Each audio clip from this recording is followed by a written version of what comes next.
saben, ya tenemos varios meses de estar en esta actividad. Distintos profesores, exprofesores o profesionales de la economía nos han estado acompañando.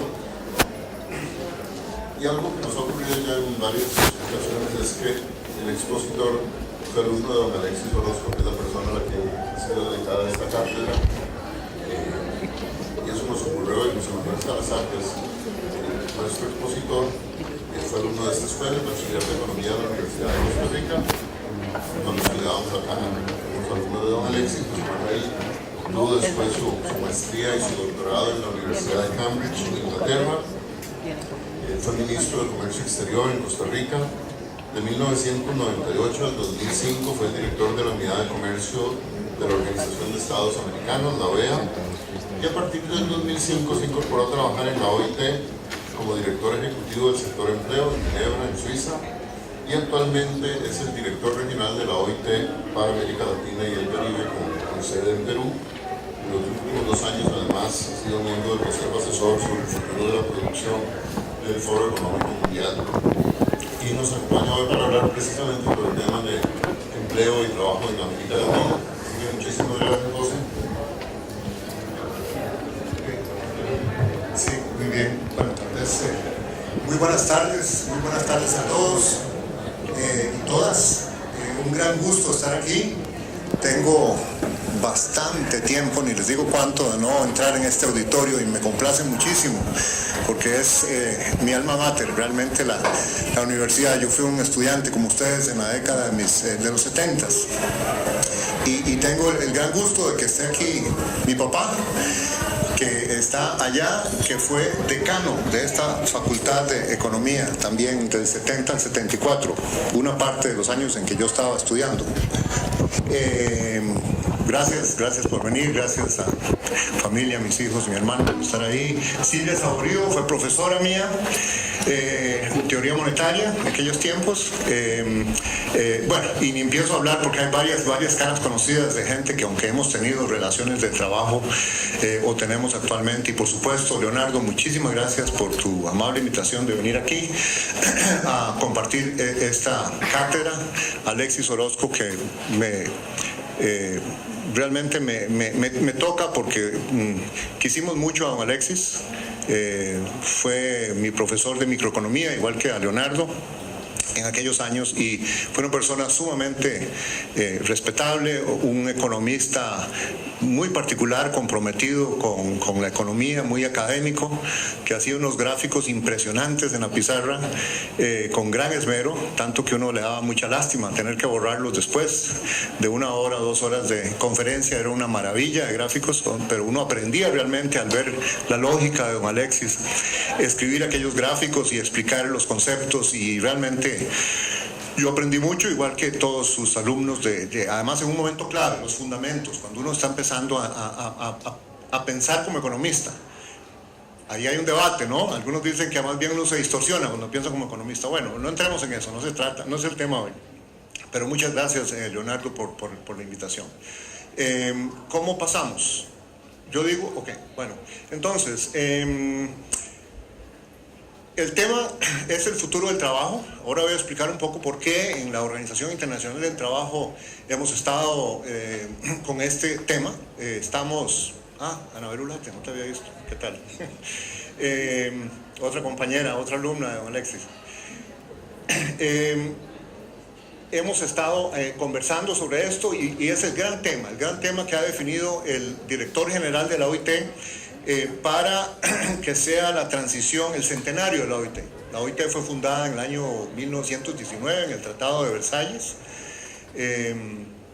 Es una tentación entrar, tal vez en las preguntas podemos explicar un poquito por qué ese momento tan clave, ¿verdad? Cuando antes de 1919 lo que había era un capitalismo salvaje de lucha de clases y demás, y había habido recientemente la Revolución Rusa y todos los 50 años antes y el marxismo y demás.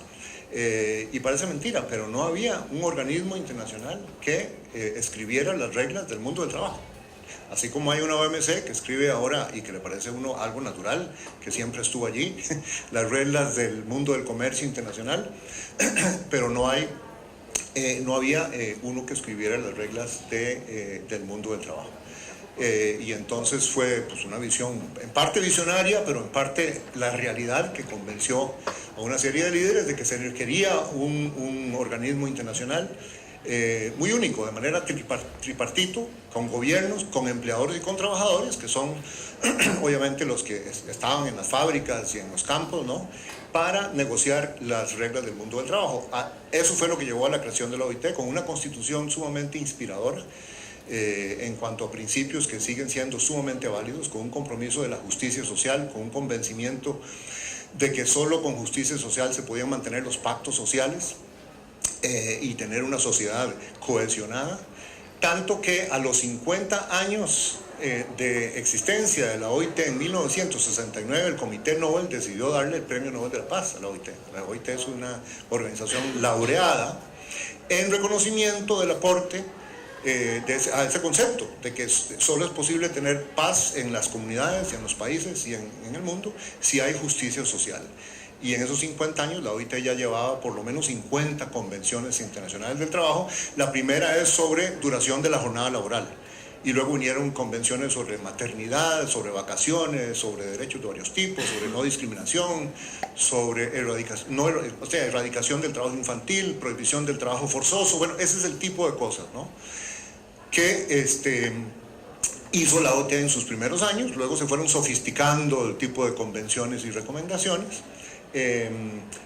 Y luego se agregaron mandatos que estaban de alguna manera desde el principio, no solo en términos de fijar reglas y negociar esas reglas y velar por su cumplimiento de alguna manera, sino promoción del empleo, porque ahora hablamos en la OIT de trabajo decente, entendiendo por trabajo decente no solo trabajo, pero un trabajo con calidad, con ingresos, con respeto a derechos laborales, con las libertades, con no ser una relación forzosa, etc. Pero ese concepto de decente se refiere precisamente a la calidad del empleo. Y como sabemos, hay empleos más precarios, hay empleos que no están con protección, hay una serie de situaciones de empleo que no son aceptables. Bueno, pero entonces se fundó la OIT cuando había un cierto mundo del trabajo en ese capitalismo salvaje, ¿no?, para un poco, podríamos decirlo, mediar la lucha de clases en ese momento. Fue bastante exitosa en institucionalizar todas estas reglas. Bueno, pero estamos a punto de cumplir 100 años y el mundo del trabajo obviamente se ha alterado de múltiples formas, desde 1919 hasta el 2019, que va a ser el centenario. Y entonces el director general, y luego de reflexionar sobre una cantidad de temas, se lanzó esta iniciativa de que desde hace 2 años, de que el gran tema puente para ayudar a la transición de la OIT entre sus primeros 100 años y el principio de sus segundos 100 años, es una gran conversación mundial sobre el futuro del trabajo, el presente y el futuro del trabajo. Y entonces, bueno, ¿qué es lo que sucede? Podríamos hablar mucho hacia atrás, pero la idea es hablar más bien del presente y del futuro. Así que si nos colocamos en este momento, y esto es objeto de muchos artículos académicos, de opinión, discusiones, hay grandes debates sobre la tecnología, etcétera, los temas ambientales, de sostenibilidad, es que el mundo del trabajo está experimentando enormes transformaciones en este momento, ¿no? Y para ponerlo de manera provocativa, bueno, se ha venido hablando ya desde hace años, desde 20 años por lo menos, 15, de que la globalización y cómo la globalización afecta, y que se aumenta la ansiedad de los trabajadores, se aumenta la incertidumbre del trabajo, se acelera la creación y destrucción de empleos, en fin. Esto es un tema, entre comillas, relativamente viejo ya, pero ahora hay nuevos. Bueno, urbanizado, y ahora vamos a ver luego un gráfico sobre urbanización en América Latina, está siendo digitalizado, robotizado, automatizado, virtualizado, descarbonizado, fisurizado. Esto de fisura hay un libro de un economista laboral norteamericano que habla de Fisher Workplace, el lugar de trabajo fisurizado, y un poco se refiere a esta tercerización o desintermediación que está sucediendo. Entonces, muchas gracias. Estos son un poco los temas que vamos a conversar, y para poner orden, porque hay muchísimos puntos de entrada en este debate, entonces vamos a ver cuáles son estos factores que se pueden agrupar básicamente en 5 grandes factores. Hay otros, ahorita los voy a mostrar, pero entonces el objetivo de lo que quiero conversar hoy con ustedes es un poco enriquecer la conversación sobre esos grandes factores que están influyendo el mundo del trabajo actualmente, ver un poco cuáles son los debates dentro de cada uno, no para hacer predicciones, porque claro, con una charla con el título del futuro del trabajo, algunos economistas pensarían, bueno, aquí va a mostrarnos unos gráficos de proyección y predicción. No voy a hacer eso, no vamos a hacer escenarios, pero vamos a hablar de alguna sustancia de un mundo que está cambiando con un gran grado de incertidumbre, como sabemos, y en lo que pues es importante es entender algunos de los factores básicos. Es interesante ver escenarios, o sea, está la gran pregunta del desempleo tecnológico, por ejemplo, que si va a haber, que si no, hay pesimistas, optimistas, como vamos a ver, pero se trata más de alimentar, digamos, información para articular mejor la conversación. Y en contenido de contenido vamos a ver los factores y luego, aunque no voy a entrar porque sería otra charla y nos llevaría mucho tiempo, pues cuáles son las líneas, cuáles son un poco las soluciones, ¿no? Las políticas para eso, pero eso es una pregunta gruesa y compleja que pues algo podemos hablar de eso también. Siguiente, por favor. Bueno, esto ya lo comenté, es la iniciativa del Centenario sobre el futuro del trabajo. Se han definido 3 fases desde el punto de vista de la OIT. Esto es algo que no solo la OIT está conversando, la OCDE, la CEPAL, el Banco Mundial, en fin, esta conversación sobre las transformaciones en el mundo del trabajo y lo que implica para los trabajadores, para las empresas, el cambio en los modelos de negocios, etcétera, es muy amplia, ¿no? Pero dentro de OIT se hicieron una serie de diálogos, de hecho como 130 actividades en 120 países más o menos, nacionales y subregionales, todavía algunos están celebrando, para tener una conversación entre trabajadores, empleadores, gobiernos y demás, y recoger algunas de las ideas que están en el ambiente. Luego está por establecerse una Comisión Mundial sobre el Futuro del Trabajo, y cuando digo está por establecerse, yo creo que en el próximo mes va a ser anunciada cómo se va a integrar, parecida a la que Juan Somavía, que fue el director general de la OIT, estableció en el 2002-2003, que fue una Comisión Mundial sobre el Futuro de la Globalización. En ese momento era la globalización lo que estaba como gran tema caliente, ¿no? Y todos los temores y las preocupaciones, algunas muy justificadas, otras no tanto, ¿no? Sobre cómo nos está impactando la apertura comercial y cómo está impactando también la penetración de la tecnología y demás. Pero este es sobre el tema del futuro del trabajo.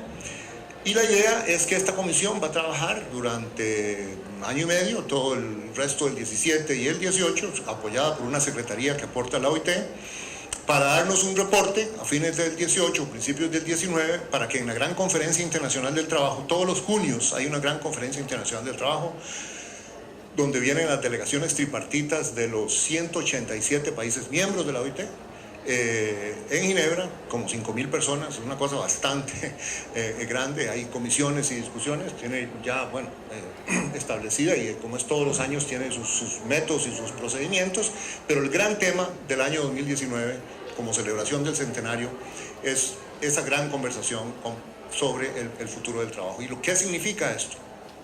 Para el mundo del trabajo, pero también para la OIT, porque hay unas preguntas que producen mucha ansiedad dentro de la OIT y dentro de los trabajadores y empleadores. Y es que algunas de las regulaciones se hicieron para un mundo del trabajo que ya cada vez o no existe o existe menos. ¿No? Un mundo de fábricas, de relación de empleo a tiempo completo y donde la gente esperaba trabajar para una compañía toda su vida y ahora eso es lo que vamos a hablar, ¿verdad? Eso está cambiando radicalmente. Entonces la relación de empleo tradicional, típica, se está disolviendo y están surgiendo nuevas formas. Entonces, ¿cómo regular ese nuevo mundo del trabajo? ¿Ah? Bueno, y algunos dicen, bueno, ¿y por qué regularlo? Dejémoslo como la internet. Bueno, ahora hablamos de eso, ¿no?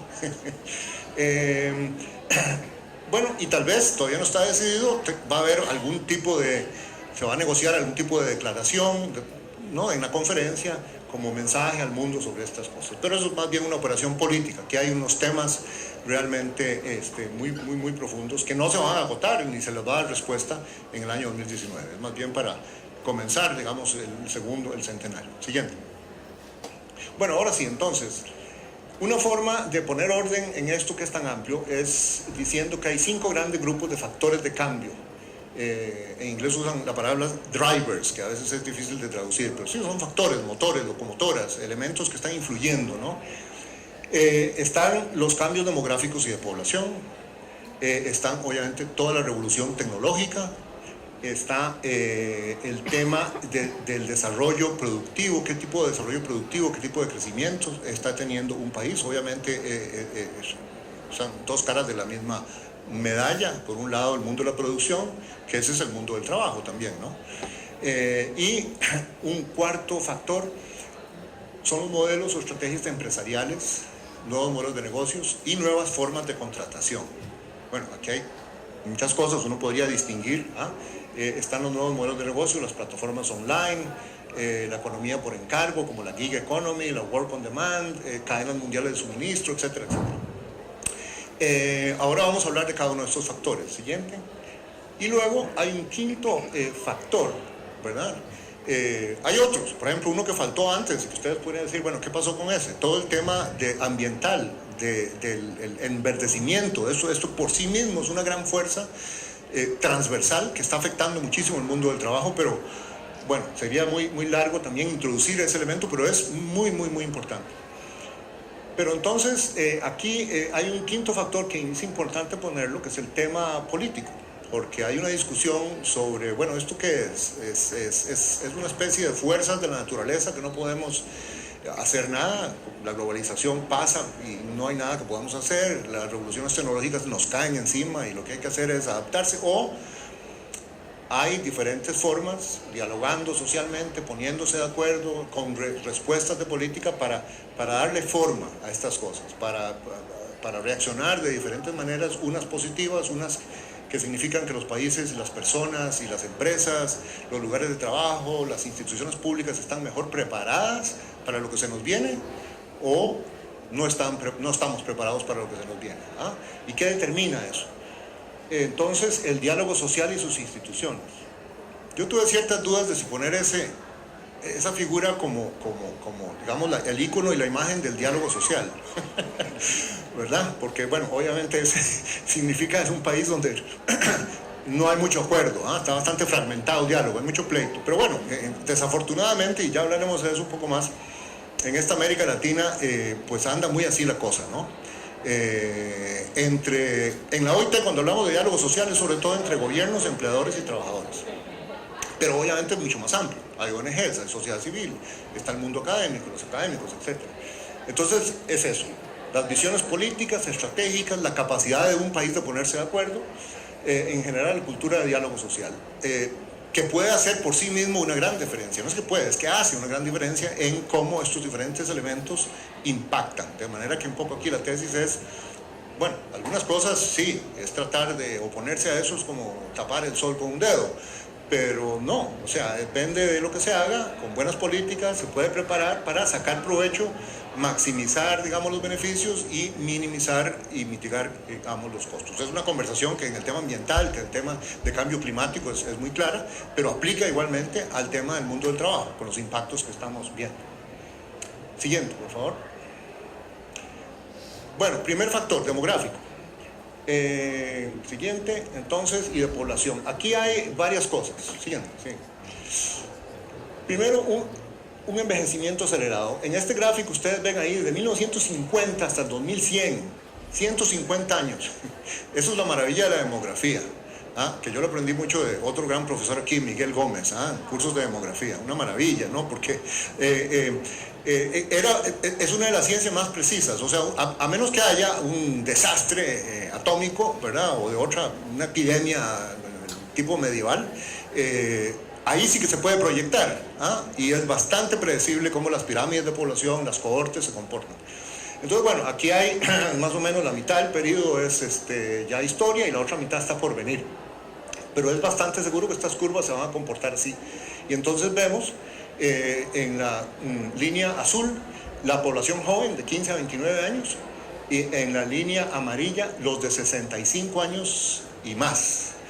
Y vean qué cambio más drástico y radical en esos 150 años. O sea, son cambios que, comparado a cómo se ajusta un mercado financiero, es muy lento, Pero bueno, lento pero seguro, eso está pasando y estamos aquí, ¿no? Como en el 2020, a la mitad más o menos del gráfico. Y vean, de esa mitad del gráfico donde estamos, en adelante a la velocidad de cambio y cómo el año 2050 o por allí es un punto clave donde se encuentran las curvas en donde la población más de 65 años va a tener ser la misma proporción que la población de 15 a 29 años.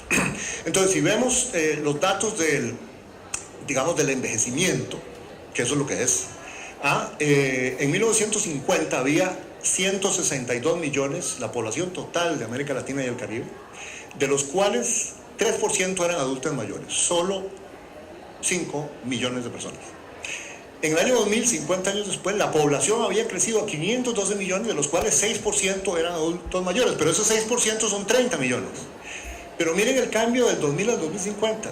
En el 2050 va a haber 776 millones de personas, de los cuales 20% adultos mayores, 155 millones de adultos mayores de 65 años en América Latina.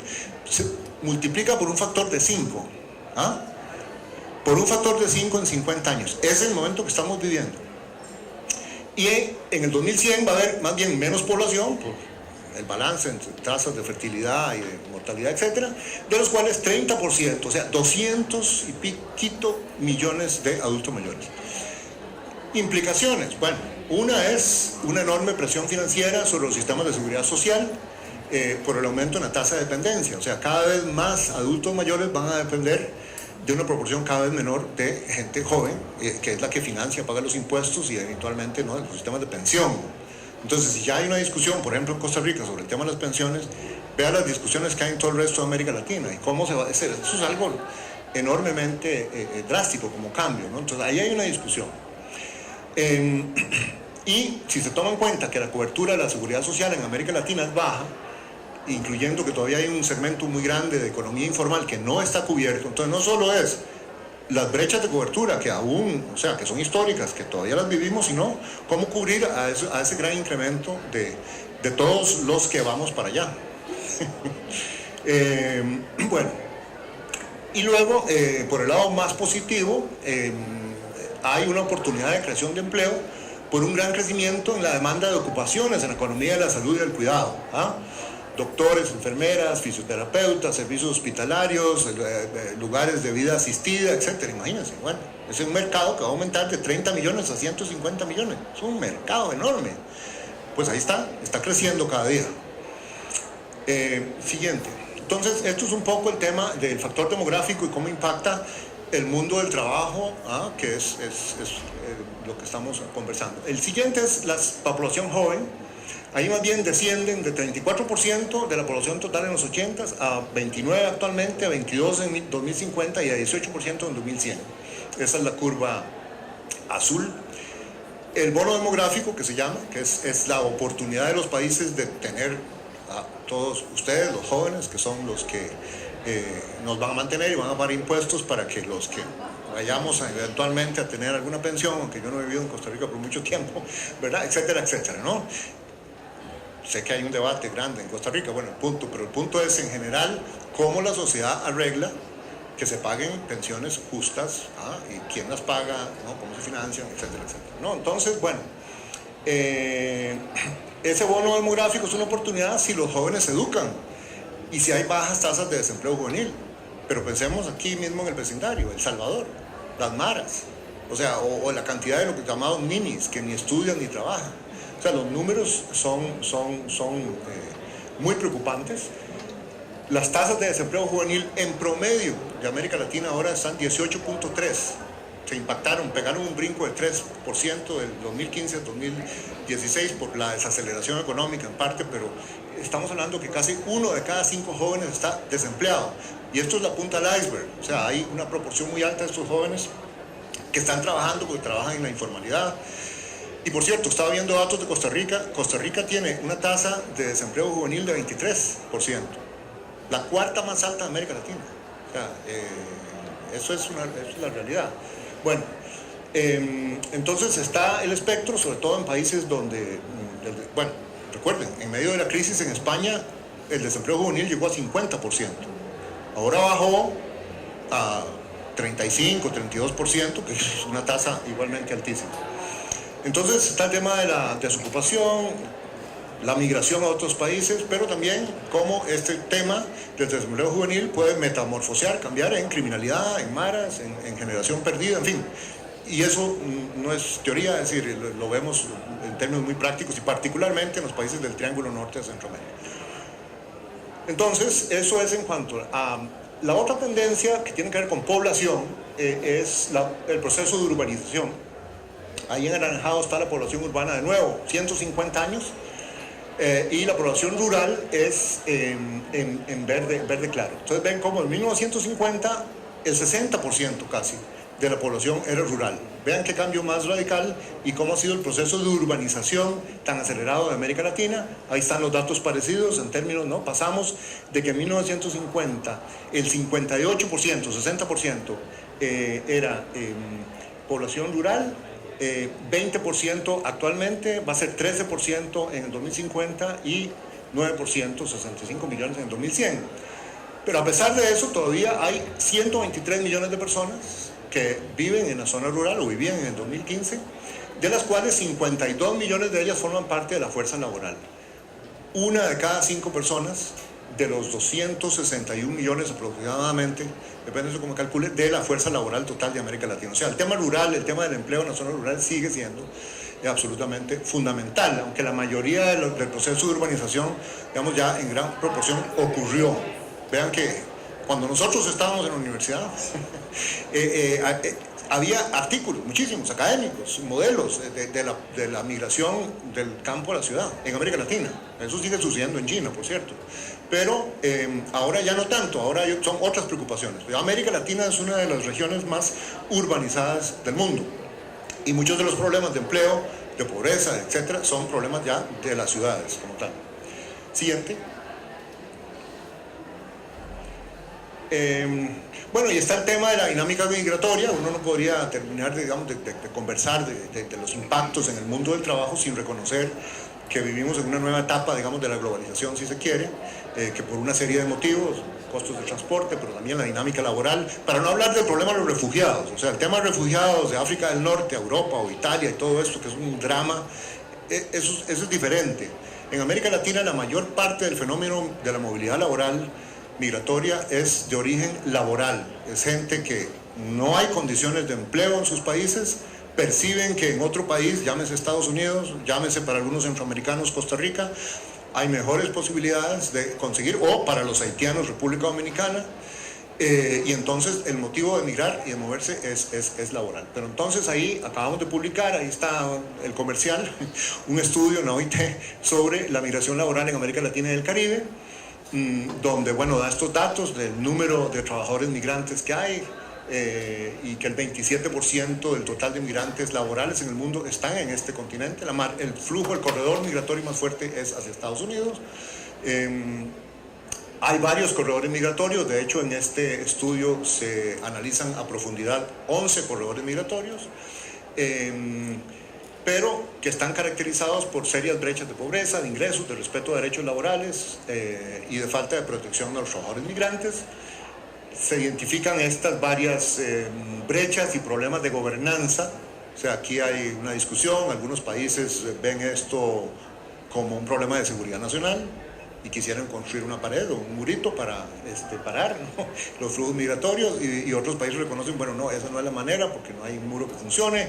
En realidad lo que hay que tener son políticas migratorias claras y como es migración laboral, reconocerlo como tal, cuáles son los derechos laborales, cómo tener acuerdos entre países para certificar las competencias, las habilidades, y toda una serie de servicios para tratar al migrante pues como lo que es, una persona que va a buscar trabajo a otro lugar. Hay servicios de asesoría y para ponerlos en contacto con empresas. Bueno, hasta cierto punto, si se quiere detener el flujo o hacerlo más difícil, sí, hay varias formas, pero en fin, es una conversación diferente. El punto es que las dinámicas migratorias y de movilidad laboral son ya y serán cada vez más elementos centrales del mundo del trabajo, que van a requerir la atención de todos los gobiernos y actores del mundo del trabajo, y que parte del tema de la gobernanza es que no puede ser algo tratado nada como tema de seguridad nacional o como tema de diplomacia por las cancillerías o por los ministerios de Relaciones Exteriores, también los ministerios de trabajo y la visión laboral debe integrarse y debe haber mejor coordinación. Bueno, todo eso es un argumento largo que está desarrollado, pero eso es un gran tema que varios organismos están trabajando intensamente y que es crítico entre algunos países en particular. Bueno, esto es lo que podría decirse entonces, perdón, bueno, este es los corredores migratorios que se identifican en ese estudio, ¿no? Como ven, hay varios ahí, no son todos, pero esto cubre un 80-90% de lo que es la migración dentro de América Latina y el Caribe, y hacia Estados Unidos y hacia España en particular, aunque ahora con la gran crisis lo que ha habido en los últimos años es un flujo revertido de españoles a América Latina o a otras partes de Europa por ese desempleo juvenil de 50%. Siguiente es el siguiente factor, el tema tecnológico. Sigamos, entonces. Bueno, esto es una conversación sumamente interesante, ¿no? Porque hay una nueva ola de cambios tecnológicos. Hay un estudio de McKinsey del 2013, que está citado allí, que analizó 100 tecnologías para escoger cuáles son las 10 o 12 en realidad, que iban a tener los mayores impactos en el mundo, ¿no? Y en el mundo del trabajo. Y la lista que produjo McKinsey como consultora es esa, ¿no? Entonces voy a hacer un comentario un poquito de algunas de estas para entender un poco, ¿no?, el contexto, profundizar, porque son temas bien interesantes. Bueno, el Internet todos lo conocemos, pero el Internet no es solo, es decir, la comunicación entre computadores, los aparatos portátiles, teléfonos, tabletas, que son todo un modo de vida que han cambiado y están cambiando las formas de trabajar, de estudiar, de vivir, de vender, de hacer negocios, etcétera, ¿no? McKinsey estima que 1.000 millones de trabajadores relacionados con la interacción y las transacciones están siendo afectados, que es el 40% de la fuerza de trabajo total en los países que cubrió el estudio. Hay una migración en línea masiva de servicios y del comercio, están surgiendo todo tipo de plataformas, y esto está teniendo impactos masivos en el empleo, en los modelos de negocios, en las formas de organizar el trabajo y en las demandas de calificaciones de los trabajadores. La tecnología de la nube lo que hace posible es que una empresa haga uso intensivo de las TICs, las tecnologías de la información y las comunicaciones. Ricardo Monge ha escrito mucho sobre esos temas, sin tener que invertir en computadoras. Lo importante son las apps, ¿no?, las aplicaciones. La nube está permitiendo un crecimiento explosivo de las plataformas online para servicios, comercio y para pagos. Está generando un crecimiento explosivo de demanda por programadores para desarrollar apps, analistas de datos y un crecimiento de las soluciones subcontratadas.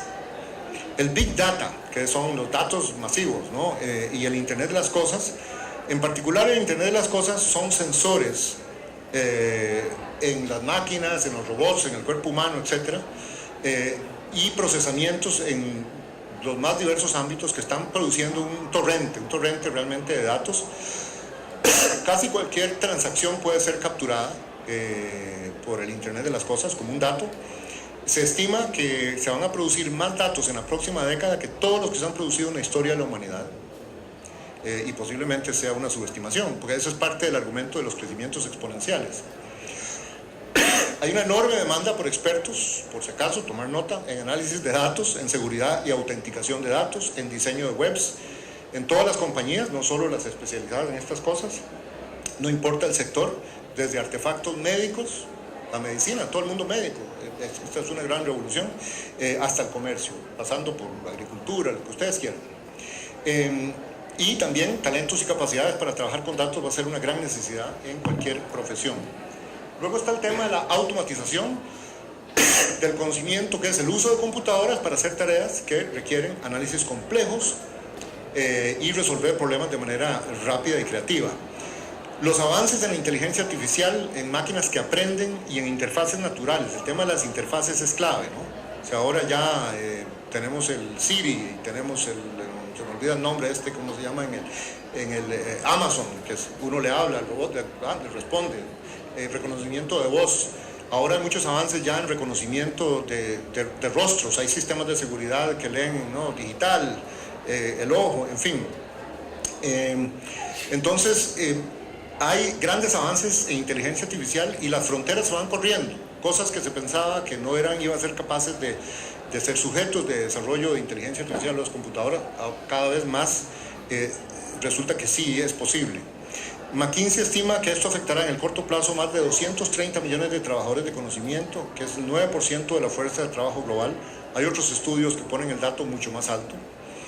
Está el tema de la robótica avanzada, que no son solo los que hacían trabajos sucios o mecánicos. Ahora un carro, un camión de carga o de pasajeros, un avión, un dron o un barco pueden ser vehículos autónomos. Ahora hay barcos gigantescos con una tripulación de 5 personas, donde antes se necesitaba docenas. O sea que las ocupaciones de taxistas, de choferes de camión y tripulaciones de grandes barcos, de contenedores y otros, ya eso cada vez está más en peligro. McKinsey calcula que para el 2025 al menos un 30% de los camiones serán autónomos, afectando a 3.5 millones de choferes solo en los Estados Unidos, nada más. Y eso para no hablar de la robótica en plantas industriales, que luego vamos a hablar un poquito más. Está el tema de la manufactura aditiva o la impresión 3D, que permite la producción por demanda. A través de ella, pequeñas empresas y diseñadores especializados pueden llegar a una gran masa de clientes. Con la impresión 3D, una idea puede ir directamente de un file en la computadora del diseñador a la parte o producto terminado, a través de la impresora 3D. Y entonces se brinca muchos pasos tradicionales en el proceso de manufactura. Moldes, prototipos, soldaduras, maquinado de piezas, ensamblaje de piezas. Olvídense de eso, impresión 3D, no hay moldes, no hay soldadura, no hay ensamblado de piezas, no hay maquinado. Con la impresión 3D y la manufactura aditiva, todos estos pasos y las correspondientes habilidades y personas que hacían esas cosas están siendo sustituidas por habilidades de diseño digital y de análisis de datos, ¿no? Y de monitoreo de fábricas inteligentes. Y la última, no voy a hacer toda la lista, la genética de bioprocesos. La genética de nueva generación y esta ingeniería de bioprocesos involucra varias tecnologías. Una es la manufactura de moléculas sintéticas para aplicarles a industrias muy variadas, como farmacéuticos, polímeros, combustibles biológicos y toda una variedad de nuevos materiales.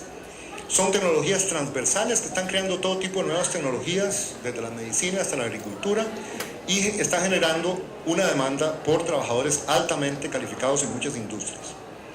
Bueno, como dije, no voy a seguir con las otras tecnologías. El punto es que todas estas tecnologías están teniendo impactos económicos y sociales masivos en los modelos de negocios y en la forma en que la humanidad trabaja, innova, vive, interactúa, estudia, se educa. Toda nuestra vida, no solo el mundo del trabajo, ¿no? El mundo, o sea, la vida, el estilo de vida nuestro. Y es la convergencia de algunas de ellas, no solo individualmente, que están generando todo un nuevo paradigma de producción que ahora vamos a hablar un poquito más. Entonces, esa es la ola de cambios tecnológicos. Un poco, ya esto es un poco, importante, pero en muchas de estas cosas no hay datos para ver el grado de penetración en América Latina. Entonces aquí se ven 4 olas de impacto tecnológico en América Latina. Está las computadoras de los 90s, no había computadoras prácticamente en los 80s. Bueno, entonces ahí hay un gráfico donde ven, el de computadoras no está, ya eso digamos que es viejo. Lo más nuevo es Internet y conectividad, los años 2000, individuos usando el Internet. Allá está América Latina en rojo y se ve cómo ha habido un crecimiento importante, pero es mucho más alto la penetración del Internet y mucho más temprano en los tigres del sudeste asiático, en Estados Unidos y en la Unión Europea. Entonces le falta todavía mucho en materia de Internet y conectividad. Telefonía móvil, un gran crecimiento en América Latina, sobre todo a partir del 2005-2006. Incluso superamos, cuando yo vi esto no lo podía creer, pero a los Estados Unidos. No sé, muchos de ustedes deben tener 2 teléfonos móviles o deben cambiar más frecuentemente que los norteamericanos, porque esos son los datos confiables. Y luego está la oferta anual de robots industriales. En eso sí, Asia está muy por delante de Europa, y esto es América, eso incluye Estados Unidos también. Estos son datos de la International Federation of Robotics. Imagínense, ya existe una federación internacional, como quien dice la FIFA, ¿no? FIFA de los robots. Entonces ellos producen estos datos y llevan el monitoreo de la cantidad de robots que hay. Eso se viene, eso falta todavía, ya está entrando en América Latina. Siguiente. Bueno, entonces esta conversación que es muy amplia sobre la tecnología. De nuevo, un esfuerzo por poner un poco de orden, tiene 4 grandes temas. Está el tema del nacimiento de un nuevo paradigma de producción, lo que llaman los alemanes, comenzaron a llamarlo Industria 4.0, ahora casi todo el mundo lo llama Industria 4.0. Está la palabra esta, que ya más bien es abusada, es disrupción, ¿ah? Y a veces hay mucho lo que llaman hype o exageración sobre la disrupción que se nos viene, que está sucediendo, pero bueno, que en términos del mercado de trabajo es otra aceleración, una aceleración en la destrucción y creación de empleos. Está otra aceleración en la transformación de las ocupaciones. Se pueden ver como ocupaciones, se pueden ver como tareas. Aquí hay bastante trabajo académico interesante sobre esto.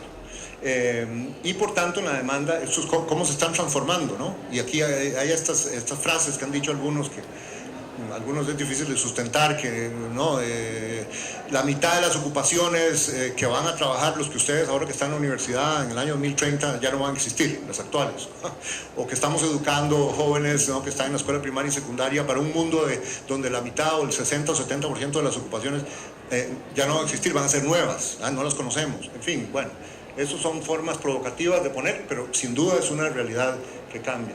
Y está toda la vinculación del cambio tecnológico con la desigualdad. Entonces vamos a ver un poquito cada una de estas cosas. Siguiente, por favor.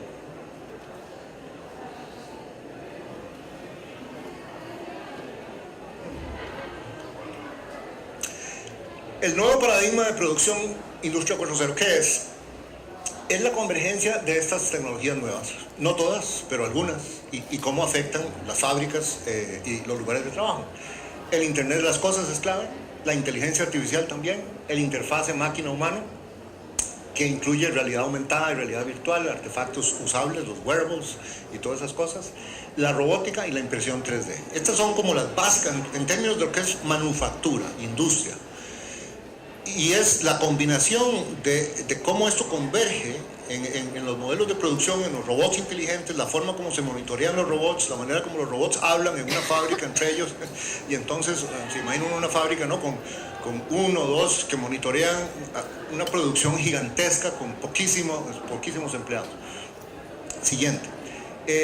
Entonces, ¿qué es lo que ya un poco en el contenido de esto que hay? Bueno, ahora se habla de que todo es inteligente. Bueno, aquí hay una nueva, ¿no? Así como hay un nuevo alfabetismo. Antes era saber leer y escribir. Ahora, ¿quién es alfabeta digital y quién es analfabeta digital? Y es en serio, no es una broma. O sea, quien no sepa interactuar con un teléfono digital no puede trabajar en una fábrica moderna. Es decir, las fábricas modernas o muchas ocupaciones, no son solo fábricas, servicios. Muchas maquinarias, bueno, a veces tiene uno problemas y queda uno pegado ahí tratando de comprar. Y una vez hace poco en Estados Unidos, y ahora las farmacias, uno va a comprar medicina, les echan y se supone que uno las pasa uno mismo ahí. Bueno, yo tuve que pedir ayuda. Entonces, productos inteligentes, carros, teléfonos, edificios, artefactos usables, etc. ¿Por qué son inteligentes? Bueno, por varias características, pero uno es lo que llaman que hablan con la nave madre. La nave madre es el operador, el fabricante. Entonces ahí está uno con, yo hace un año o más me compré una de estas Fitbits, ¿no? Y entonces, bueno, no le manda uno resúmenes sobre el ejercicio, las cosas que ha hecho, le mide, cada vez le miden más cosas del ritmo biológico de uno, no solo las gradas que sube o las escaleras y los pasos, pero está conectado también con el teléfono y con el productor. Y le llega a uno automáticamente un update también para mejorar el software, y eso pasa con los robots de fábricas grandes también, de manera que ahí hay una nueva digamos, generación de productos inteligentes. Está todo el tema de la logística inteligente también. Bueno, famoso ya el caso de los drones que DHL está, ¿no?, innovando, pero hay muchos otros elementos de entrega de productos que han cambiado totalmente. DHL mismo fue una forma de entregar, ¿no?, y FedEx y demás, una logística totalmente distinta. Mantenimiento, el fabricante identifica las fallas o incluso anticipa posibles fallas cuando la maquinaria o el robot necesita mantenimiento. Bueno, y cuando tengamos suficientes aparatitos del Internet de las cosas, el doctor nos va a llamar y nos va a decir, mire, venga, porque hay una lectura aquí que no está bien. Pero no es uno el que tiene que andarse midiendo, ya está uno en la base de datos del doctor. En la cadena de suministro están cada vez más conectadas y operarán en un verdadero justo a tiempo. Siguiente. las fábricas inteligentes que ya mencioné, máquinas que hablan entre sí, que, esa no es de última generación, esa. Espero que no nos quedemos ahí, si no borramos todo lo que ya he dicho y seguimos con la otra. Combina el mundo real o físico de la transformación del producto y materiales con el mundo virtual. Eso es en términos puramente de la fabricación, pero está esto muy interesante de la manufactura distribuida. En algunas líneas, no es que esto sea todo, pero en algunas líneas de producción, esto está permitiendo la fabricación competitiva de productos customizados o hechos a la medida en pequeños lotes y en ciclos cortos. Por ejemplo, todo lo que es impresión 3D. Entonces, una pequeña empresa, una pyme, puede ser muy competitiva produciendo estas cosas sin tener ya que tener, digamos, a precios competitivos, sin las economías a gran escala que eran, digamos, el centro de la teoría ¿no? de economías de escala y la gran competitividad de las fábricas grandes. Entonces, bueno, eso es muy interesante porque en algunos casos puede dar lugar a fábricas relativamente pequeñas, especializadas, donde el énfasis es más el diseño y la capacidad de adaptarse a la necesidad de un cliente, bueno, y se puede hacer, digamos, buen dinero con ese tipo de tecnología. Y tiene impacto sobre el tamaño de la empresa. Vamos a seguir teniendo conglomerados, bueno, pero ahora los conglomerados son los Googles, ¿no? Los conglomerados más grandes son las empresas, o sea, en la lista de 500 empresas más grandes de Fortune de los últimos 10 años ya no hay, olvídese, ya usted no encuentra entre las primeras 5, 6 o 7 las famosas Seven Sisters petroleras. Ahora las primeras son Google, Apple, eBay, en fin, Amazon y otras por el Facebook, ¿no? Bueno, entonces un poco esta es la idea de lo que es Industria 4.0. Aquí hay una pregunta importante de cuál es la velocidad de adopción de esto y cuál es el grado de preparación de los países, ¿no? Y cuando uno habla de grado de preparación y velocidad de adopción, mucho va a depender, bueno, de el grado de preparación a todos estos niveles.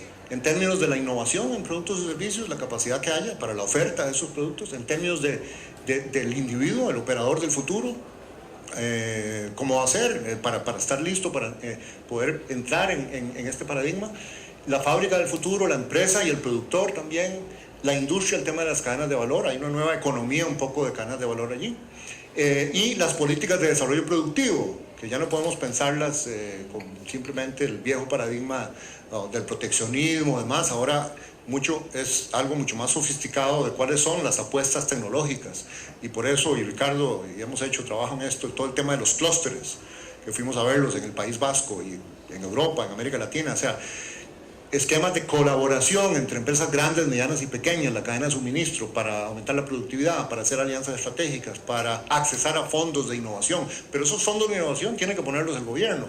O sea, Europa tiene millones de euros en fondos de innovación para las regiones, y todo un esquema para permitir que las empresas realmente, y son clave en la velocidad de adopción de innovaciones y de modernización de las empresas europeas. Siguiente, por favor. Bueno, aquí creo que la siguiente, en aras del tiempo, esto después creo que la presentación se va a distribuir o se va a poner en la página web, pero aquí hay bastante más detalle con el ejemplo del Internet de las Cosas, de cómo a cada uno de estos niveles de grado de preparación, qué tipo de cambios se van a hacer. Pero para efectos de hoy, yo creo que la idea está bastante clara de la diversidad de estas revoluciones tecnológicas, de los impactos y ciertamente lo que significa Industria 4.0. Siguiente. Bueno, el tema 2, primero, Industria 4.0, cambio de paradigma de producción. Segundo gran tema en esta conversación es la aceleración en la dinámica de destrucción y creación de empleos. Aquí viene a colación, esta es la famosa expresión de Joseph Schumpeter, un gran economista del siglo pasado, sobre destrucción creativa. Y cómo, bueno, esto es algo para economías sanas, que haya un ritmo relativamente acelerado de destrucción creativa es bueno, en la medida en que hay un equilibrio entre lo que se destruye y lo que se crea. Si la destrucción es muy alta y la creación es muy baja, problemas. Entonces, bueno, eso sigue siendo un punto muy importante. Este temor al desempleo tecnológico no es nuevo. en 1933, en este famoso ensayo Posibilidades económicas para nuestros nietos, Keynes escribió: estamos siendo afectados por una nueva enfermedad de la que algunos lectores pueden no haber escuchado el nombre todavía, pero de la que escucharán mucho en los años por venir, y esta es el desempleo tecnológico, o sea, ya en los años 30, ¿no?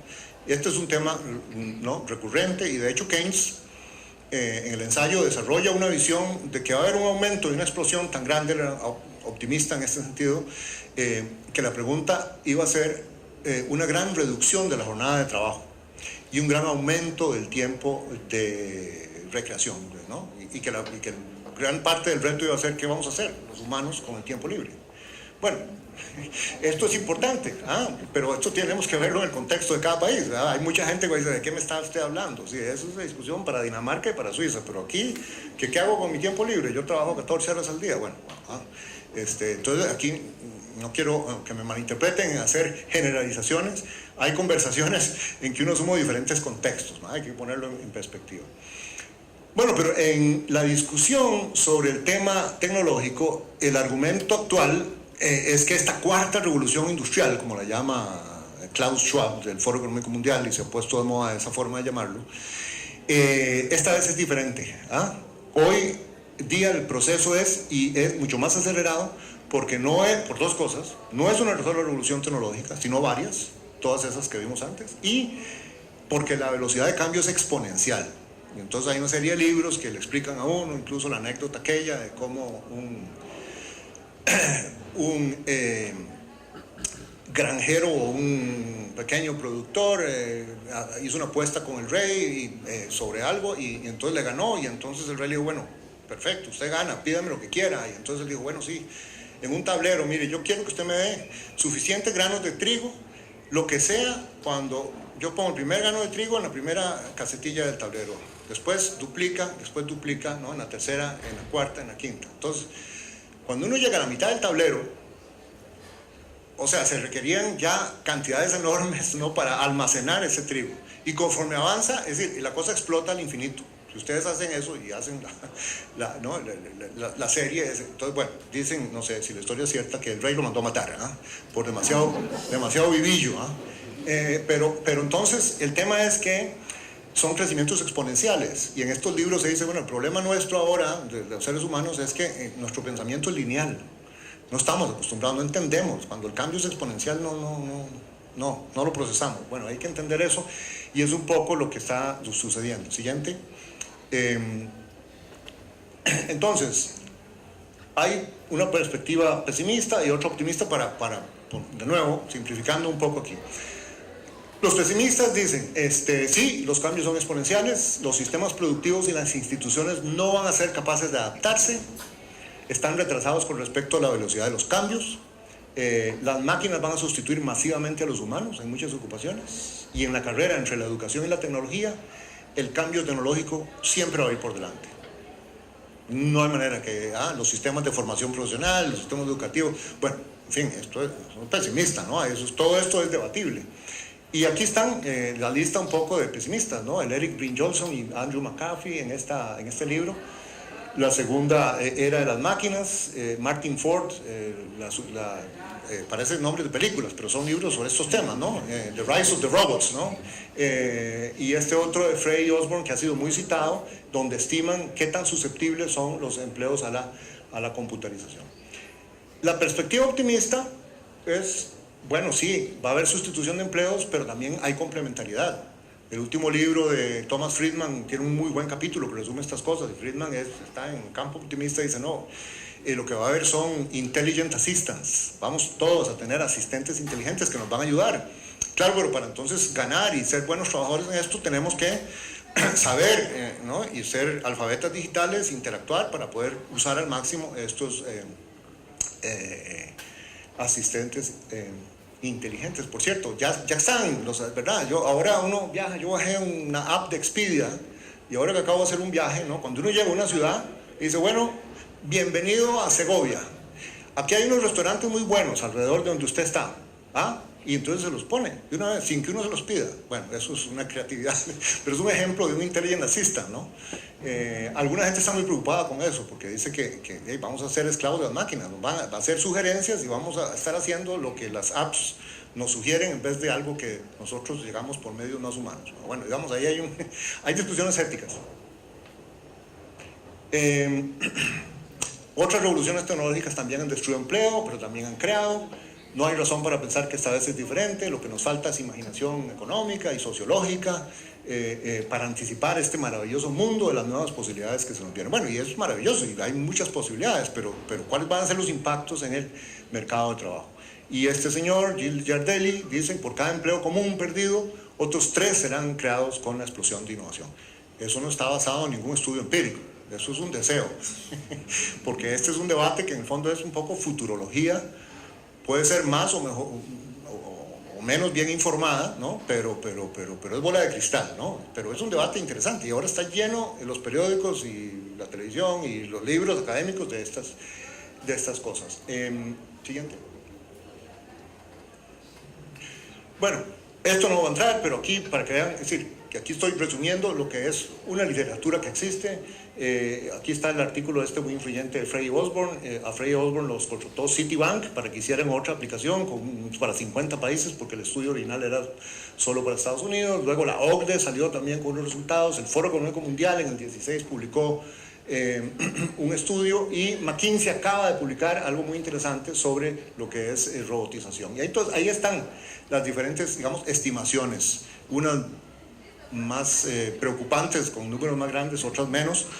Unas se fijan en términos de metodología en las ocupaciones, las otras en las tareas, las tasks, y otras desagregan actividades. Es muy interesante este último estudio de McKinsey que acaba de salir, porque dice, bueno, es muy difícil simplemente hablar de las ocupaciones. Las ocupaciones tienen muchas diferentes tareas y ellos agregan como 20 tareas para cada ocupación y ven cuáles son las tareas que son automatizables, que son las que son más de rutina. Todo lo que es rutinizable es automatizable, ¿no? Entonces analizan más bien, ¿no?, descomponiendo las ocupaciones en tareas y bueno, estimando un poco eso. Pero lo que sí está sucediendo muy claramente es que todo lo que se decía hace 3 años, 4 años, 5 años, no, eso no va a ser automatizable, se automatiza, ¿no? Incluso, bueno, ahora hay asistentes de abogados, bueno, porque ahora hay lectores ópticos, y entonces ya el trabajo de los asistentes de abogados, que era leerse, no sé, 1000 páginas o tal vez mucho más folios, bueno, lo puede hacer una computadora en segundos, porque hay lectores ópticos, eso se pasa por el lector y la computadora identifica o las palabras clave o los símbolos que se quieren identificar, y en muchos servicios. Esto no es un fenómeno solo de la industria, antes hablamos de la industria 4.0, pero es los servicios también, que es donde el mundo va. O sea, así como hubo una transición de la agricultura a la industria, ahora muchos países están pasando que se reduce el porcentaje de empleo en la industria y vamos a una economías cada vez más, todo el mundo, mucha gente trabajando en servicios, que es una categoría muy amplia, ¿no?, muy diversa. Siguiente. El tema 3, ahí terminamos con el tema 2, de los impactos tecnológicos. En la conversación es la aceleración de la transformación de las ocupaciones, los nuevos requerimientos de competencias. Bueno, los nuevos requerimientos de competencias. Para atrás, 2 o 3. Y entonces ahí, ¿qué es lo que pasa? Que la demanda por nuevas calificaciones avanzadas aumenta y la obsolescencia de las habilidades existentes se acelera, ¿no? Bueno, aquí sí que estamos en terreno más firme. O sea, no sabemos, hay algunos estudios y demás, pero es cierto que esta revolución tecnológica está acelerando la transformación de las ocupaciones, parte de eso que mencionaba de las tareas y demás.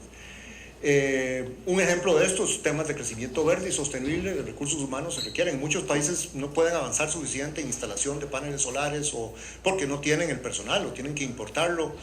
Entonces hay cosas muy concretas de tener las capacidades y los recursos humanos para estar al día o a cierto ritmo de cambio en ciertas nuevas tecnologías.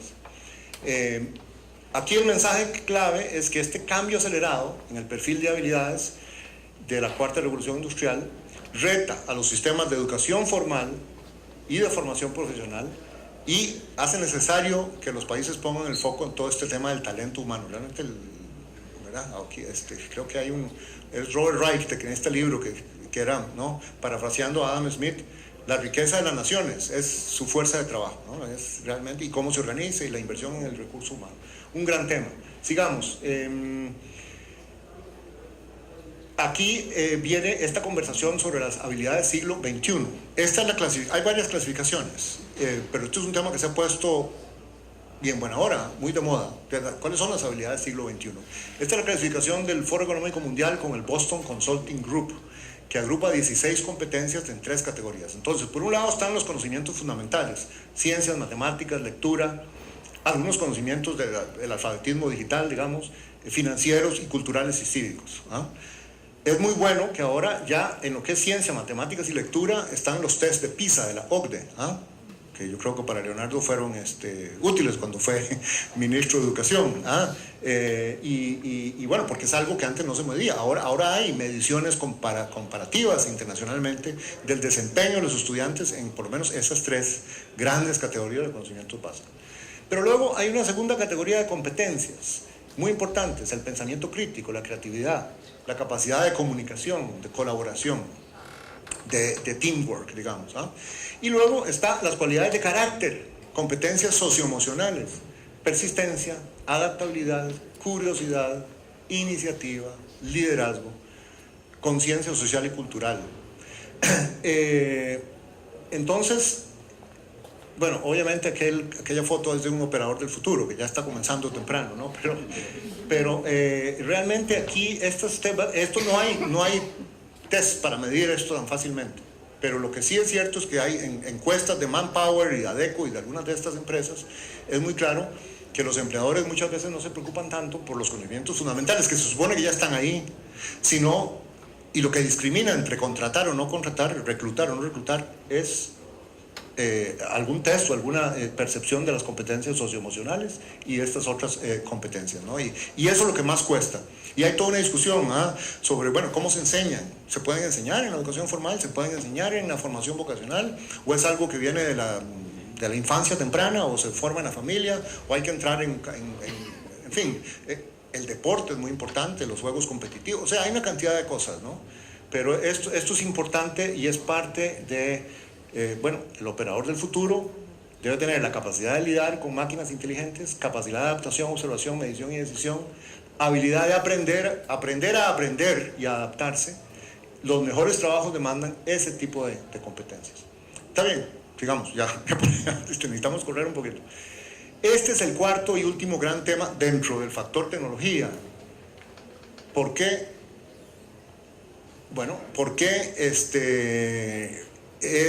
que el impacto tecnológico tiende a aumentar la desigualdad, porque los trabajadores más capacitados ganan más, tienden a ganar, y los menos capacitados o con menos calificaciones tienden a perder, ¿no? Esto es lo que en inglés, y ustedes, depende de la rama de economía que estén estudiando, llaman el Skill Bias Technical Change. Es el cambio tecnológico sesgado a las calificaciones. Ahora hay unos trabajos muy interesantes de un economista que se llama David Autor, que habla de la polarización de los empleos, ¿no? Sobre todo en Estados Unidos y en Europa, porque no hay las bases de datos en América Latina para estos trabajos, pero en donde está muy claro cómo sí, efectivamente, hay una polarización, y los salarios y la demanda por habilidades hace que los salarios aumenten en las gentes con calificaciones más altas, y por supuesto las calificaciones manuales y menores no son tan bien remuneradas, pero que ya desaparece un poco mucho de la remuneración, o baja, no es que desaparece, bajan las remuneraciones a las habilidades medias. Encontrar habilidades medias con alta remuneración es cada vez más difícil, y esto es lo que se llama el fenómeno de que se acabó el promedio o el vaciado del medio. Bueno, esto es muy preocupante. Es decir, en Estados Unidos esto viene pasando desde hace tiempo. Uno podría vincular eso, es más, está vinculado en la literatura y en el debate, con el desencanto de las clases medias, el problema de que ya el American Dream, ¿no?, de que la próxima generación iba a estar mejor. Bueno, ya resulta que la próxima generación ya no está mejor que la de sus padres, en parte porque los salarios han sufrido de este impacto. No es la única causa, hay globalización, hay otros razones, pero ciertamente es clara la evidencia de esta tendencia al impacto tecnológico. Y aquí la pregunta es, bueno, ¿qué tipo de políticas hacer? Y evidentemente, como esto está relacionado con el contenido educativo y de formación profesional, la inversión en recursos humanos es clave para, digamos, combatir por lo menos esa causa de este fenómeno. Siguiente. Bueno, aquí tal vez muy rápidamente, como ustedes saben, América Latina, a pesar de que hubo avances en la reducción de desigualdad en la década de oro, en parte por programas como Oportunidades en México, como Bolsa Familia, y esos programas porque había una década de oro, porque había alta demanda de productos primarios, porque había recursos fiscales para hacer programas de transferencias condicionados, ambiciosos y grandes, más otras políticas lograron mejorar un poco la distribución del ingreso. Pero todavía América Latina sigue siendo la región más desigual comparada con otras. Según el índice de Gini, usándolo como medida, a mediados de la década del 2000, era 18% más desigual que África subsahariana, 36% más desigual que Asia del Este y el Pacífico, y 65% más desigual que los países de altos ingresos. Aquí hay una lista de factores que están en este estudio de Nora Lustig con Luis López Calva, que afectan la desigualdad. Yo no quisiera entrar mucho en esto, pero es un tema clave cuando uno habla del futuro del trabajo. Obviamente es central, porque pues, el tema de la igualdad, de la justicia social, ese es el mandato que comencé yo hablando de la OIT básico, y además cuando hay percepciones de alta desigualdad, es percepciones de injusticia social y el pacto social se tiende a resquebrajar, etcétera, etcétera, ¿no? De manera que es un tema muy importante para la política, pues no solo social, para la política económica, porque mucho de la desigualdad en América Latina está arraigada en los grandes diferenciales de productividad entre sectores, ¿no? Y entre empresas de diferentes tamaños. Bueno, siguiente.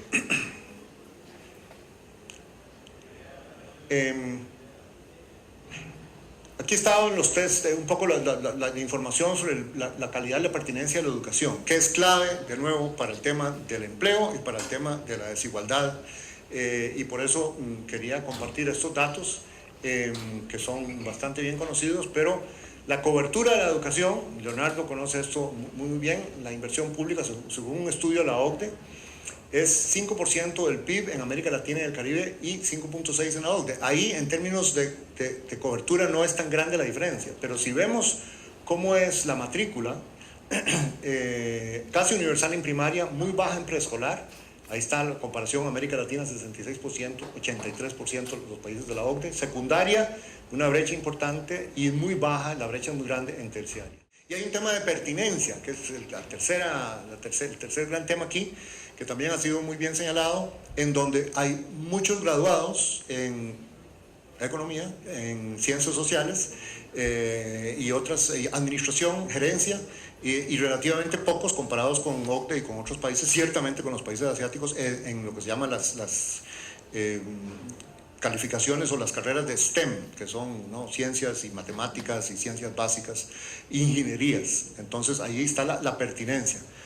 Bueno, ahí hay una discusión complicada, ¿no?, porque no se trata de planificar y de obligar a la gente a estudiar ciertas cosas, pero es que el sistema económico tiene que dar señales que si usted estudia ingeniería va a poder encontrar un trabajo más fácil que si tal vez, o va a haber más demanda, que si estudia, digamos, economía o sociología, etcétera, etcétera. Aquí hay una discusión importante de cómo alinear eso con las necesidades del desarrollo productivo. Perdimos el hilo allí. Bueno, hay otro tema que quería rápidamente, tal vez esto es una bendición porque ya he hablado mucho, se está haciendo un poco largo, en términos de la formación profesional.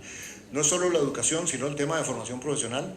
Justo esta semana, y esta es una de las razones por que estoy aquí, tenemos la gran reunión que cada 2 años hace una red que coordina la OIT de las instituciones de formación profesional de toda América Latina y el Caribe, 67 instituciones miembros, y estamos lanzando un documento que se llama El futuro de la formación vocacional en América Latina y el Caribe, señalando que hay enormes, no hay desafortunadamente una metodología tan precisa como los test de PISA que compare la calidad de la formación profesional, pero hay enormes brechas en formación profesional según encuestas de empresas, lo que dicen los empresarios.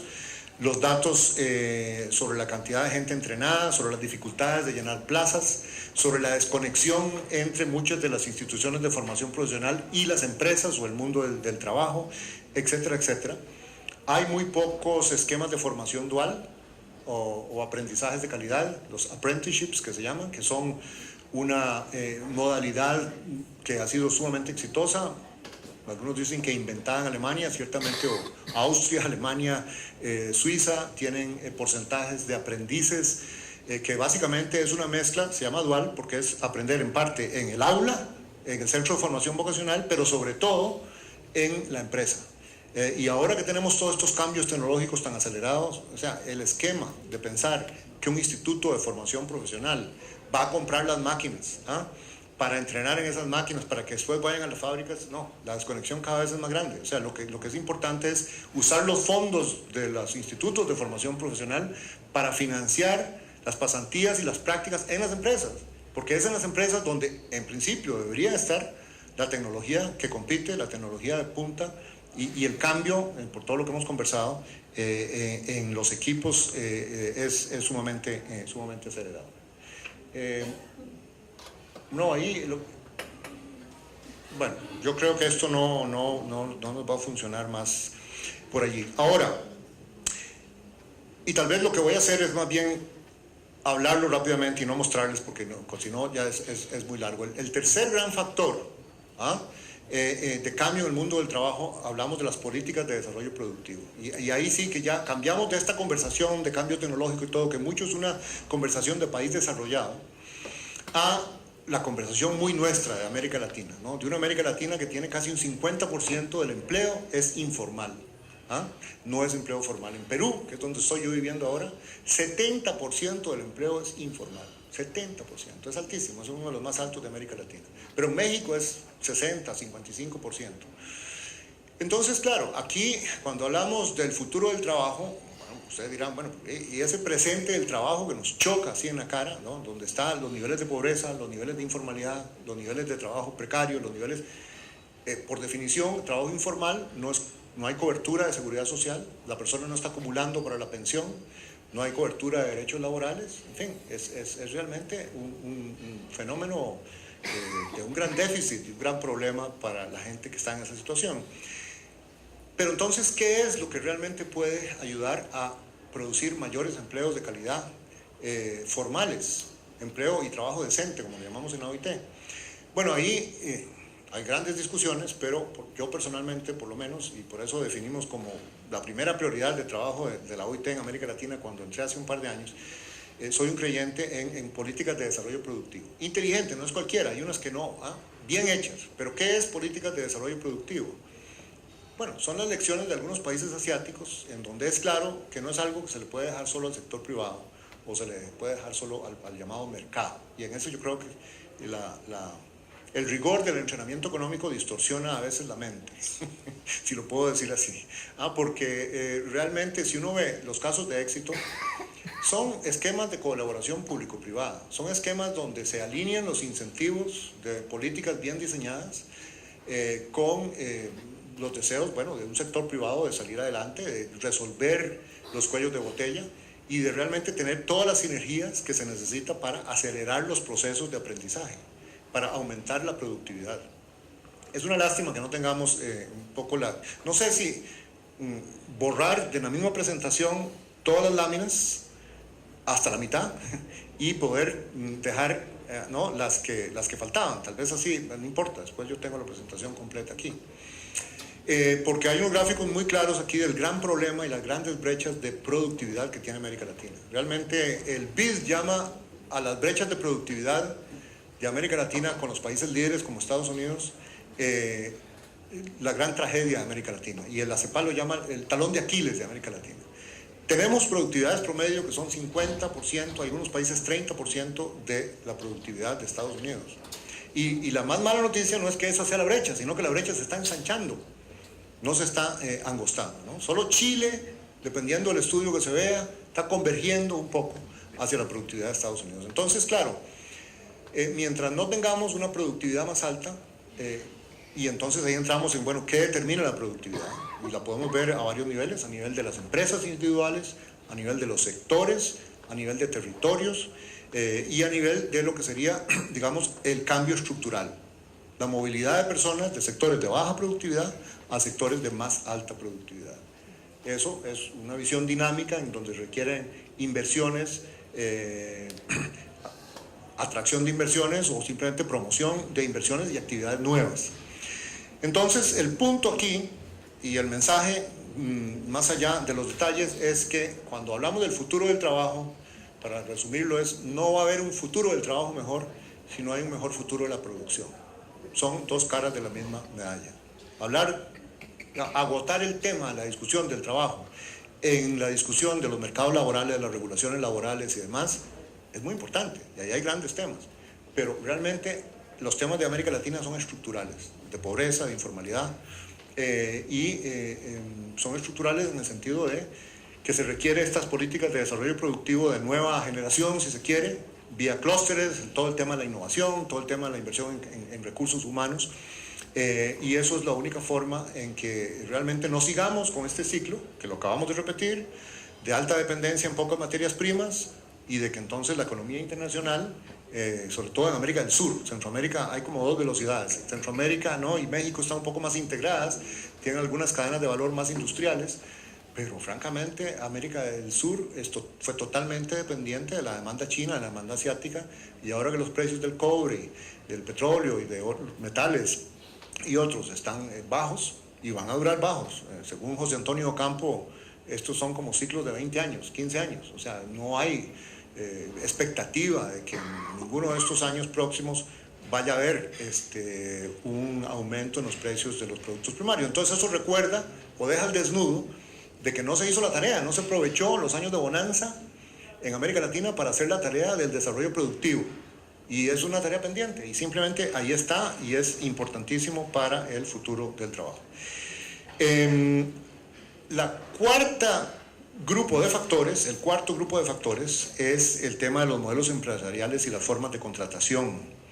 Y ahí es donde entra todo esto de lo que llaman en inglés la gig economy, que es la economía de los pequeños encargos, la on-demand economy, que es el trabajo a pedido, la sharing economy, que son las plataformas, ¿no?, de economía compartida.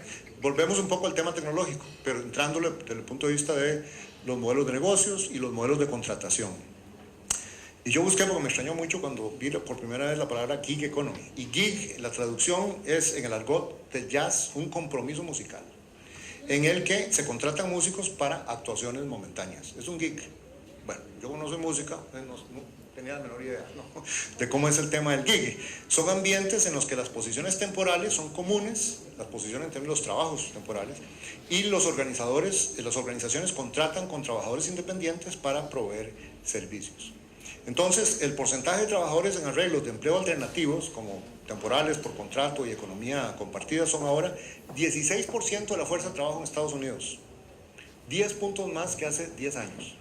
Y varios estudios predicen que en el 2020, entre 30 y 40% de los trabajadores norteamericanos serán contratistas independientes. Bueno, no puede discutir si esa predicción es correcta o no, pero en todo caso es algo que está aumentando aceleradamente. En la OIT tenemos un lenguaje de formas atípicas o formas no estándar de empleo. Lo comenté al principio también. Forma de estándar de empleo es una que es a tiempo completo, por tiempo indefinido, subordinada a un empleador y en un lugar de trabajo.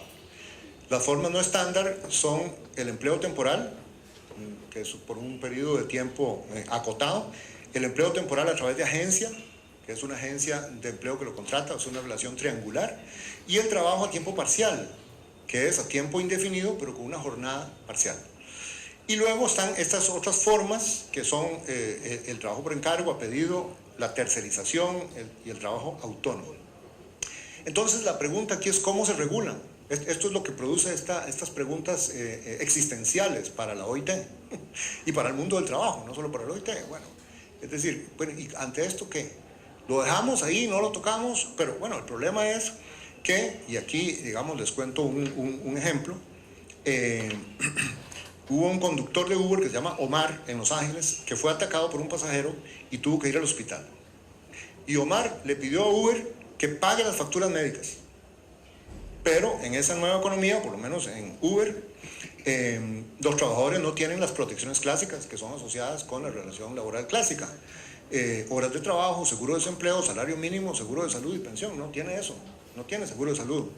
Entonces hay un debate grande, y por supuesto los abogados han brincado en eso, están haciendo mucho dinero, discutiendo con algunos trabajadores y viendo, bueno, y hay países que están, ¿cómo se regula a una empresa como Uber? ¿Hay una relación laboral o no hay una relación laboral? Se clasifican en la legislación norteamericana como trabajadores independientes, pero entonces el trabajador independiente es como que no tiene una relación laboral. Uber entonces no es el empleador. En fin, ese es el tipo de discusión también que plantean estas plataformas. A pesar de todo el potencial, de todas las ventajas que uno pueda señalar, hay estas preguntas. Entonces hay riesgos de bajos ingresos, de ausencia de seguridad social y de pensión. Ahora, estos riesgos no aplican solo a la nueva economía de las plataformas en línea. Son las características que tienen los trabajadores informales de nuestros países. Entonces allí la pregunta es cómo regular, cómo extender y llegarle con los derechos laborales básicos a todos los trabajadores, ¿no? Que es, digamos, idealmente el pacto social debería ser eso. No debería haber dos clases de gentes, una como en Perú, ¿no? Con el 30% cubiertos porque están en el sector formal y aún así hay deficiencias, y un 70 o 65% no cubiertos por esto, porque bueno, eso no es una sociedad del tipo que aspiramos, ¿no? Que queremos tener. Y además, dado toda la rotación de empleos que hay, también hay un tema de portabilidad de beneficios. Muchas de las legislaciones de protección social fueron legisladas asumiendo que uno entraba a una empresa y hacía una vida laboral en esa empresa, o tal vez cambiaba a otra empresa, pero otra empresa grande, con una relación laboral clásica, y entonces, pero ¿cómo hace ahora cuando un joven, algunas estimaciones dice que puede esperar tener 7 o 8 trabajos a lo largo de su vida, o tal vez mucho más? O sea, ¿se puede ser portable el derecho laboral, el derecho a la pensión de un trabajo a otro, sí o no? ¿Cómo? Eso es parte del tema. Por cierto que, bueno, uno de los autores acá, creo que una de las provocaciones es, ustedes recuerdan el manifiesto comunista de Marx y Engels, que terminaba con aquella frase, trabajadores del mundo unidos. Entonces ahora es un poco, para los trabajadores independientes de este mundo tercerizado y uberizado, trabajadores autónomos del mundo, ¿cómo se van a unir? ¿Cómo van a luchar, a tener el diálogo, a urbanizarse, ¿no? Esto plantea preguntas también existenciales para los sindicatos. Y ahí hay todo otro tema, ¿no? El sindicalismo, y en Europa ha funcionado muy bien, en Estados Unidos funcionó bastante bien. Muchos economistas atribuyen a eso el hecho de que haya una mejor distribución de las ganancias de productividad en unas ciertas décadas y demás. Pero ¿qué pasa y cuáles van a ser las formas de organización de estos trabajadores autónomos, independientes, nuevos de la economía, digamos, compartida o colaborativa? Muy bien, y llegamos a lo último. Ya todo esto es historia, porque ya lo pasé. De todos modos, yo creo que era muy ambicioso, era mucho. Si vamos para ir terminando, a una que se llama factores políticos, al puro final, ya esta. Bueno, digamos, esas como los temas, 4 grandes factores, los temas sustantivos que están impactando el mundo del trabajo, ¿no? En síntesis, los factores demográficos y de población, los tecnológicos, qué políticas, qué velocidad de crecimiento productivo va a haber entre sectores, productividad, y el tema de formas ¿cómo se llama? Modelos de negocios y formas de contratación. Pero, como decía yo al principio, todas esas cosas dependen de una discusión política. Y en la OIT, una de las cosas interesantes de trabajar en esta organización es que es una organización muy política. A uno no se le puede olvidar, porque los ve todo el tiempo y está hablando todo el tiempo, las discusiones entre los sindicalistas y los empleadores y las ansiedades del gobierno. Constantemente, son visiones del mundo muy distintas. Y lo interesante es, cuando se ponen de acuerdo, es que se pusieron de acuerdo en algo. Es muy poderoso que haya un consenso, ¿ah? En alguna línea, en alguna convención internacional, para el mundo del trabajo. Bueno, y hay como 130 convenciones, de las cuales hay algunas que están obsoletas, pero hay el resto tremendamente relevantes para el mundo moderno. Pero hay muchos vacíos que los está creando la realidad. Entonces, Cuando ya aterrizamos todo esto a las realidades políticas en América Latina, uno no puede olvidar, y esto hay que hacerlo explícito, de que tenemos una gran polarización política en la región y una gran desconfianza. Desafortunadamente esa desconfianza no es la desconfianza clásica nada más entre empleadores y trabajadores, la relación clásica por la que la OIT, para que se pusieran de acuerdo, fue creada. Es que ahora en América Latina los dos desconfían de los gobiernos, en muchos casos. Entonces es un juego, digamos, a tres bandas. No voy a entrar mucho a detallar ni a poner ejemplos jamás, pero ustedes, cada uno puede pensar en los casos en donde hay gobiernos que no se han ganado la confianza, que no tienen suficiente diálogo social, que no explican las políticas y las decisiones, que no respetan las instancias que deberían haber, pues, para negociar y convencer y tener un pacto social que funcione. Hay gran conflictividad, hay pactos sociales fracturados, en realidad, en la mayoría. Señalen un país donde no estén en un grado mayor o menor bastante fracturado, dividido, digamos, el pacto social. Falta de espacios de diálogo social. Estamos viviendo un fenómeno de expectativas traicionadas de la clase media y de los grupos vulnerables, ¿verdad? Sobre todo el tema de la clase media. A veces el Banco Mundial y la Comunidad Internacional de Desarrollo es reducción de la pobreza y todo, bueno, eso es importantísimo. Pero en la OIT mucho de la dinámica política es una dinámica de las clases medias, porque los que están organizados son los sindicatos de las clases medias, ya sea en el sector público o en el sector privado, depende de los países. Ahora, en algunos países funciona muy bien ese diálogo, ¿no? En Europa, en los países nórdicos y demás. En América Latina, países más, países menos, digamos, yo diría que en Argentina hay todo un equilibrio y toda una influencia de los sindicatos que han, digamos, cogobernado y participado y con propuestas constructivas también se enfrentan. Bueno, en Brasil es una historia única, ¿no?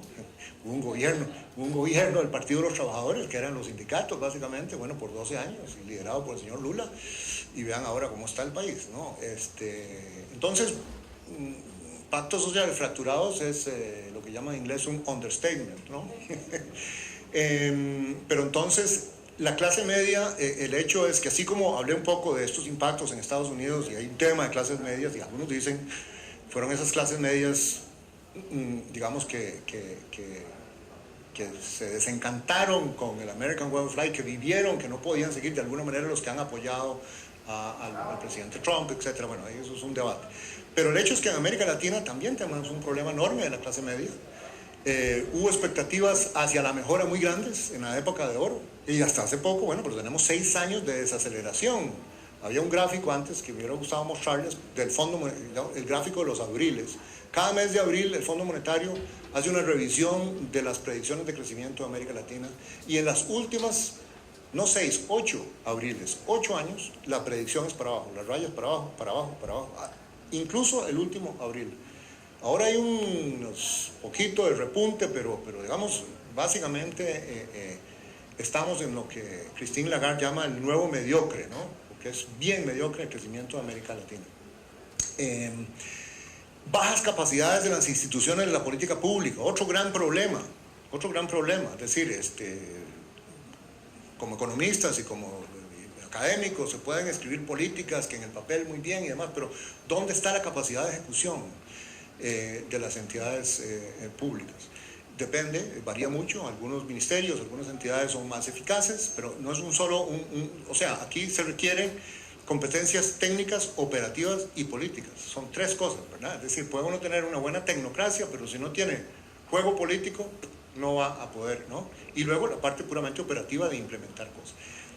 Corrupción, ni hablar, los grandes problemas, la bomba atómica de Odebrecht que está pegando en tantos países, baja transparencia y rendición de cuentas, bajas capacidades top, esas capacidades top son las técnicas operativas y políticas, también de las organizaciones de empleadores y de trabajadores. Parte de nuestro mandato como OIT es invertir en capacitación de organizaciones de trabajadores y de empleadores. Hacemos, bueno, bastante. Tenemos, incluso hay un centro de formación en Turín, en Italia, donde pasan 11.000 personas por año en diferentes cursos de diferente extensión. Defensa de intereses sectoriales y descuido de lo colectivo. Desafortunadamente muchos sectores piensan, ¿no? Porque bueno, es el incentivo para mantenerse ahí, mantener el liderazgo y demás, pero sobre todo cuando hay crisis es un interés puramente sectorial. ¿Y dónde está el bien público? ¿Dónde está el tema colectivo, ¿no? algunos científicos políticos llaman eso el riesgo de la miopía estratégica, ¿no? Bueno, muy bien, ¿no? Pero hacia adelante estamos en el cuadrito aquel del diálogo social que mostré al principio. Y luego, tema de irrespeto a las normas del trabajo, libertad de asociación y negociación colectiva, otro gran tema. Entonces, aquí hay un tema de calidad de democracia que está afectada por estas cosas, altos niveles de corrupción, de impunidad, de desigualdad, de exclusión, de violencia. Depende del país, ¿ah? No quiero terminar en una nota muy negativa, pero lo cierto es que hay países que están en este escenario muy negativo. Entonces, perdón si esto es un aterrizaje duro al final de la conferencia, estar hablando de todas estas maravillas de la tecnología, pero las realidades nuestras son así. Y bueno, ese debate sobre tecnología, sobre estar listos para los cambios demográficos, el paradigma, ¿no?, de la industria 4.0, tener políticas de desarrollo productivo, fantástico, pero pasa por esto. Si las sociedades no se ponen de acuerdo, bueno, desgraciadamente, y yo creo que en muchos casos y en varios países, y por ejemplo Brasil muchos economistas dicen que lo que llaman en inglés los fundamentals, ¿no?, lo fundamental de la economía brasileña, hay enormes fortalezas. Pero ¿qué se trajo abajo la economía de Brasil? ¿Por qué tuvo 3 años de contracción y este año va a crecer 1%? La política. No es un problema económico, es la política lo que se trajo abajo, la tasa de crecimiento que tenía Brasil. Bueno, obviamente, más la reducción de los precios internacionales y demás, pero eso no hubiera llevado tal vez a un decrecimiento ni una contracción tan larga y tan pronunciada. De manera que entonces la política es en sí mismo, digamos, una variable independiente que influye en el desempeño económico. Creo que ya esto sobra reiterarlo. Lo siguiente, entonces el futuro del trabajo dependerá mucho de la capacidad de las sociedades para dar respuestas colectivas adecuadas a los impactos que se puedan anticipar, para poner en práctica políticas claras de desarrollo productivo de talento humano, y finalmente, como una especie de la última de síntesis de esto, básicamente, ¿qué dijimos? Que el mundo del trabajo está siendo radicalmente transformado.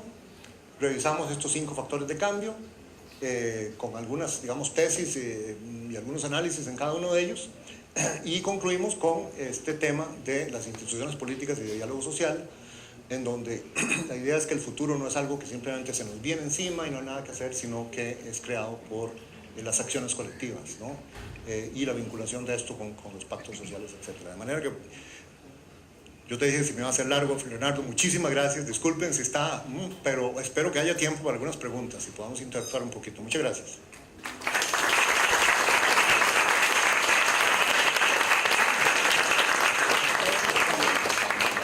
Bien, entonces se nos hizo un poquito tarde, pero tenemos tiempo para unas cuantas preguntas o comentarios, así que los que levanten la mano primero tienen el derecho. Silvia.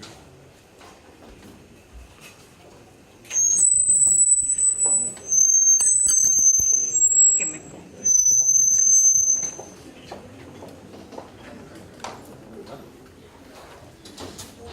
De las cosas que a mí me inquieta es que esos que entienden mejor el futuro de la tecnología, los Bill Gates y otros así,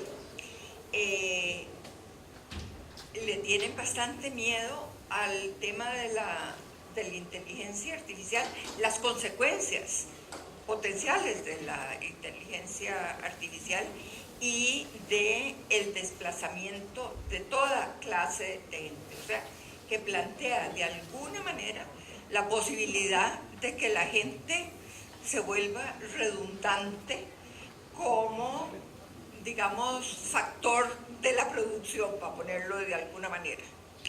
Ahora, nosotros hemos estado organizados como sociedad alrededor de la premisa de que de alguna manera la capacidad de consumo de uno depende de la contribución a la producción.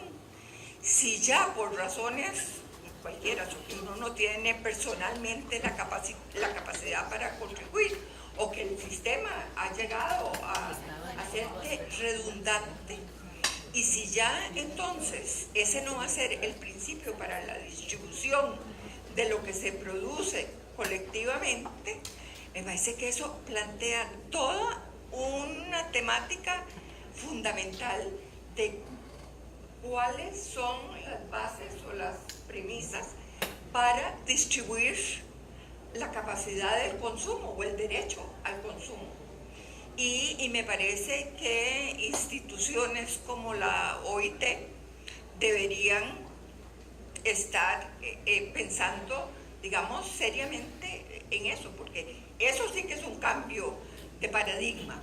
En algunos lados se habla de tener un ingreso básico garantizado para todo el mundo, en fin, no sé. Y si uno va hacia Adam Smith, capaz que él tenía una de esas cosas, pero hemos dado vueltas de 300 años y ahora creo que de repente nos vamos a tener que plantear lo mismo.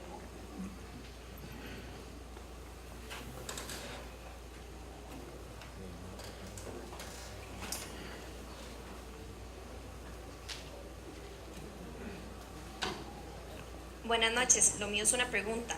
¿Cómo se espera que los productos finales de estos trabajos realizados en el marco de la celebración del centenario de la OIT afecten las políticas públicas que realmente se ejecutan en América Latina y el Caribe?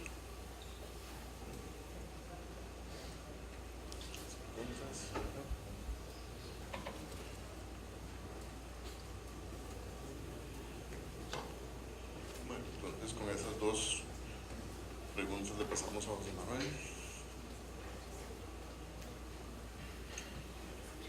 Gracias. Bueno, voy a comenzar por la última primero. En realidad, lo que hay es todo un proceso, perdón, un proceso que ya comenzó, ¿no? Como dije ya el año pasado, 2016, hubo unos como 130 diálogos, se están produciendo, si ustedes van a la página web de OIT, una serie de reportes. La idea es que la gran síntesis de esos reportes con tanto diagnóstico como recomendaciones va a ser de la Comisión Mundial para el Futuro del Trabajo. Entonces, bueno, vía los estudios, los análisis, vía el hecho de que hay una cantidad, ya una masa crítica de líderes empresariales, sindicales, de gobierno, que han venido participando en estas cosas, y vía el trabajo de lo que es la oficina de la OIT, pero también en asocio con otros organismos. Nosotros trabajamos, depende de los temas, con OCDE, con la CAF, con el BID, con la CEPAL, que de hecho muchos están trabajando en varios de estas áreas, ¿no? En temas de formación profesional, hemos hecho una serie de eventos, estamos haciendo algunos proyectos con el BID conjuntamente, estamos colaborando en temas de la formación dual, de manera que yo creo que son muchos los canales para, digamos, la influencia tanto a nivel de análisis, de visiones políticas comunes, dependiendo del tipo de reporte que se obtenga en el 2019, si se reproduce la experiencia de lo que fue el reporte de la Comisión Mundial sobre Globalización en sí mismo, eventos subsiguientes para discutir el contenido, sobre todo por el tipo de personas que va a haber ahí, va a estar coordinado por dos presidentes en ejercicio y va a haber una serie de gentes muy influyentes. También va a ser otro canal de influencia. Básicamente ese sería, digamos, el proceso, mecanismos de diálogo, capacitación, asistencia técnica y partnerships y asocios con otros organismos internacionales y nacionales.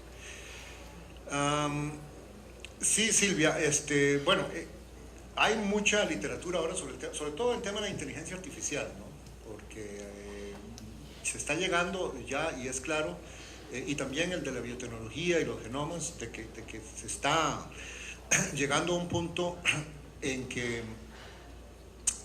puede haber independencia, o sea, hasta qué punto ya la inteligencia artificial puede procesar, así como ha ganado ya no solo el juego de ajedrez, sino este juego de Jeopardy y otras máquinas que aprendan y se adapten y desarrollen, digamos, una cierta capacidad. Ahí hay un poco de especulación.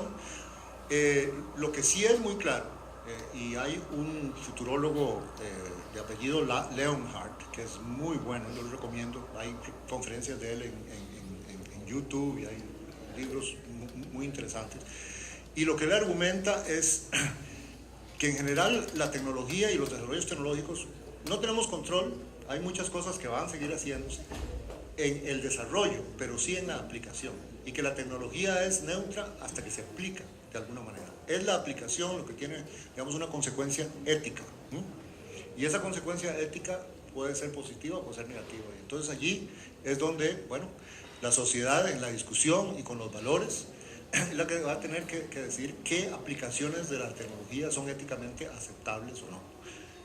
Un ejemplo, ya está, parece, siendo posible, o va a ser dentro de muy poco tiempo, ya no solo tener bebés in vitro, sino que un bebé crezca 9 meses en una matriz artificial. Bueno, o sea, eso es un tema, ¿no? ¿Cómo es eso? Es decir, ¿qué clase de bebé va a ser ese que nada más va a escuchar los ruidos de unas máquinas o unos flujos ahí, de unos tubitos o quién sabe qué? O sea, ahí es un tema, ¿no? Eso es algo que la humanidad va a querer, que una familia va a querer, que un país va a permitir. Bueno, ahí hay una discusión. Y así como esa hay infinidad de otras cosas. En cuanto a inteligencia también, los riesgos, y en eso yo creo que el cine es la fuente tal vez más grande, ¿no?, de películas de ciencia ficción, ¿no?, de estos escenarios donde, ¿no?, es las máquinas y los robots contra los humanos. Bueno, muchos dicen, no, mire, eso son exageraciones, no va a suceder así, pero sí hay en ejemplos concretos instancias donde va a ser, digamos, los valores, las discusiones y la ética que dicen, mira, hasta aquí, ¿no? Esto no va a ser posible.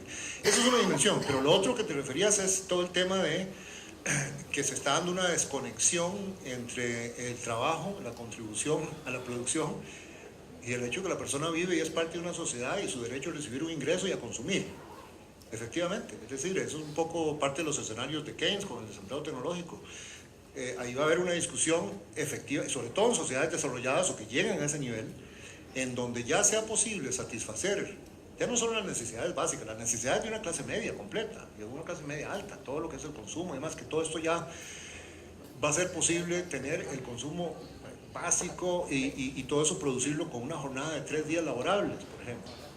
Bueno, entonces se plantea esa pregunta el resto del tiempo. ¿Cómo se financia? Porque la gente no vive solo 3 días a la semana, vive los 7 o los 8 días. Y luego, bueno, ¿qué se hace? ¿Cómo se distribuye? ¿Qué se hace con el tiempo libre? Muchos de los trabajos en servicio van a ser servicios pero también hay escenarios negativos, de que hay el 1% o el 5% de los más ricos van a demandar tantos servicios de turismo, de masajes, de restaurantes, de gastronomía, de cosas, que el otro, digamos 80%, pero que va a haber un porcentaje muy alto de la gente que va a estar trabajando para los que tienen unos dineros, y los gastos y las cadenas de valor bueno, esos son temas de distribución del ingreso que de nuevo pasan por la discusión de las regulaciones. Y luego hay una dimensión internacional de todo esto, porque muchas de las empresas ahora son transnacionales y entonces ya cuando se trata de marcos regulatorios, no solo de lo laboral, lo financiero, etcétera, bueno, entonces estamos familiarizados con eso. ¿Hasta qué punto va a haber, ¿no?, reglas que sean más bien globales? Porque si no, bueno, al final es un tema también de la distribución de poder, digamos, el viejo tema tan importante en economía, el poder monopólico, el poder de mercado, ¿no? Si va a haber empresas que no le rinden cuentas a nadie. ¿Quién le pone el cascabel al gato, por decirlo de esa forma, a esta lista de los Facebook, de los tal? Bueno, ahí vemos cómo, por ejemplo, la Comisión Europea le pone creo que fue a Google, o a Apple, sí, unas multas de unas cantidades de millones de dólares. ¿Qué es esto, no? Bueno, ahí hay un ejemplo, ¿no?, de por lo menos a nivel de la Unión Europea, pero más a nivel global. China está controlando bastante su espacio, en parte porque quiere crear los gigantes chinos y los está creando, ¿no? Bueno, esos dos temas están ahí, un poco el tema del poder monopólico en este mundo de los gigantes, ¿no?, para evitar este fenómeno que en economía está bien, que es winner takes all, ¿no?, y crece muchísimo. Y el tema, bueno, que ya hay ideas ahí que son importantes, como el ingreso básico, ¿ah? Si una persona por estar en una sociedad y demás, y eso se ha discutido seriamente en Suiza, por ejemplo, incluso hubo una votación a ver si los suizos querían que hubiera un ingreso básico, que incluso se había dicho que iba a ser 2.000 francos por mes como ingreso básico. Al final no pasó positivo, pero eso es una discusión y yo creo una conversación que se viene en las sociedades que tienen la capacidad fiscal para financiarlo, ¿no? Bueno, ¿otra?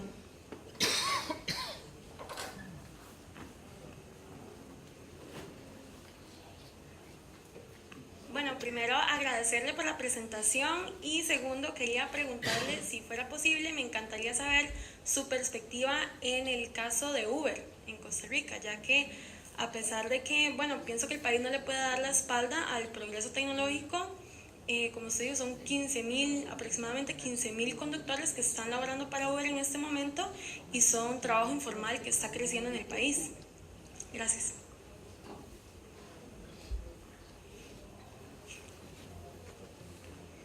Sí, es muy interesante, ¿no? Porque ese debate sobre Uber no se está dando solo en Costa Rica, se está dando en todos los países donde Uber, digamos, está operando. En una mayoría de esos países, los sindicatos o los grupos o las asociaciones o las empresas y empresarios de taxis, bueno, están con muchas críticas, ¿no? Hay muchos problemas.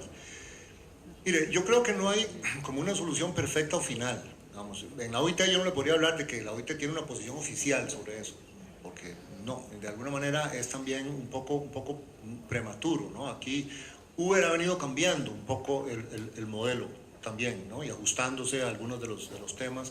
En algunos casos se ha judicializado el tema y bueno, y Uber o deja de operar en ese país o cumple lo que, digamos, las cortes ¿no? le forzaron a hacer. El mercado de taxis y de servicios es diferente, ¿no? En diferentes países, de manera que tampoco el debate es exactamente el mismo, tiene sus rasgos. Hay países en donde hay otras compañías, porque es que una vez inventada la idea, la app es muy fácil, ¿no? Entonces, por ejemplo, en Perú ya hay otras compañías, y yo he hablado con taxistas en Perú que me dicen que ellos prefieren trabajar con otra compañía local más pequeña, no recuerdo el nombre, que con Uber. ¿Por qué? Porque Uber resulta que los clientes, parece, yo no lo uso tanto, cuando se montan, claro, el carro llega a donde está, pero el chofer del taxi, del carro Uber, no sabe cuál es el destino, a dónde tiene que llevar a la persona. Y entonces este taxista me decía, bueno, que usó Uber, era digamos, estaba por contrato independiente con Uber, y que resulta que había tenido dos experiencias muy malas de que el pasajero le pedía que lo llevara a unos barrios que él no quería entrar, porque él no sabía si iba a poder salir con el carro intacto o él mismo, con su vida, ¿no? Lugares peligrosos. Entonces, no, en cambio esta compañía obliga al cliente a decir, ¿no? ¿A dónde lo recojo? Pero también cuál es su destino. Y me da derecho a mí decir, no, mira, ahí yo no voy. Bueno, hay infinidad de cosas, ¿no? Entonces, yo creo que eso es un debate que va a seguir. Por un lado, Uber muy prácticamente va a tener que ir adaptándose. Por otro lado, viene una jurisprudencia de una serie de casos que se plantean y eso va a ir creando, yo creo, una realidad. Ahora, desde el punto de vista del impacto, lo más probable es que esto llegó para quedarse y hay otras aplicaciones, o sea que ya el hecho de que el modelo de negocio básico, donde es una app y donde hay unos conductores independientes que llegan, que funciona también, que es transparente, que tiene toda una serie de ventajas, va a ser que yo diría que pues por ahí va a ir creciendo cada vez más el servicio de taxis. Además viene el tema de los carros autónomos, que no está tan lejos, que ese sí que va a producir, ¿no? Algo todavía mucho más. Entonces, yo creo que es una instancia más. Uno puede buscar ejemplos en la historia donde categorías completas de empleos ya no existen, ¿no? Y en este momento que están desapareciendo, ¿no? Hay una que es no es de empleo exactamente, y no es un tipo de comparación que uno quisiera hacer, pero en uno de estos libros de literatura está el caso de decir, bueno, ya no hay carretones en las calles.